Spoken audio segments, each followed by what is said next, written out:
ఒక ఆంటీ వచ్చేసి నాకు ఒక రోజైతే ఒక బ్లౌజ్ అయితే ఇచ్చిందనమాట కుట్టమని. అంతకుముందే నేను చాలా బ్లౌజులు కుట్టాను ఆమెకి. సో ఇప్పుడు ఈ మధ్యన జరిగిన ఇన్సిడెంట్ చెప్తున్నా. సో ఆమె ఇచ్చింది. సో నేను కుట్టాను.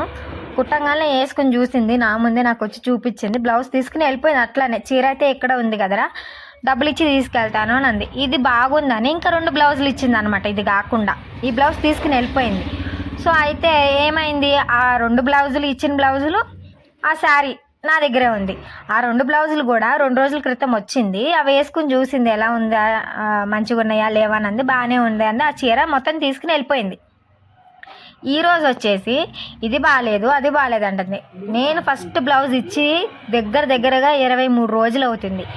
ఆ రోజే ఏదో ఒక మిస్టేక్ ఉంటే నా దగ్గరకు వచ్చి నిజాయితీగా నిలదీసి అడగాల్సిందే నన్ను.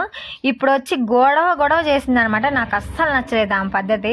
అస్సలు ఊరుకోలేదు. మీరు ఆ రోజే అడగాల్సింది. ఈరోజు వచ్చి ఆ కుట్లేండి ఈ కుట్లేండి అని అంటే ఎవరేస్తారు? ఎగస్ట్రా పని ఎవరు చేస్తారు? ఉన్నప్పుడు ఆమె ఏమంటుంది, కుట్టింది నేనే అయితే కుట్టినప్పుడే అడగాలి, ఇప్పుడు కాదు కదా అని అసలు మంచిగా ఇచ్చేసాను అనమాట. ఇలాంటి వాళ్ళు ఉంటారు, చూసుకుంటూ ఉండండి. ఇప్పుడు ఈ ఆంటీ లాంటి వాళ్ళు నా షాప్ దగ్గర ఇంకిద్దరు ఉన్నారనమాట. వాళ్ళిద్దరికి ఈమెకి కలిపి చెప్పేశాను, మొన్నే చెప్పేశాను. అంటే ఇవి కుట్టినాక తీసుకొచ్చినా కానీ నేను కుట్టను అంటే, ఉన్న ఆటికి ఫస్ట్ కుట్టిన ఆటికి డబ్బులు ఇవ్వండి అప్పుడు కుడతాను అని అన్నాను. అది తీసుకుని వెళ్ళిపోయింది అనమాట, వేరే ఆవిడకి ఇచ్చింది.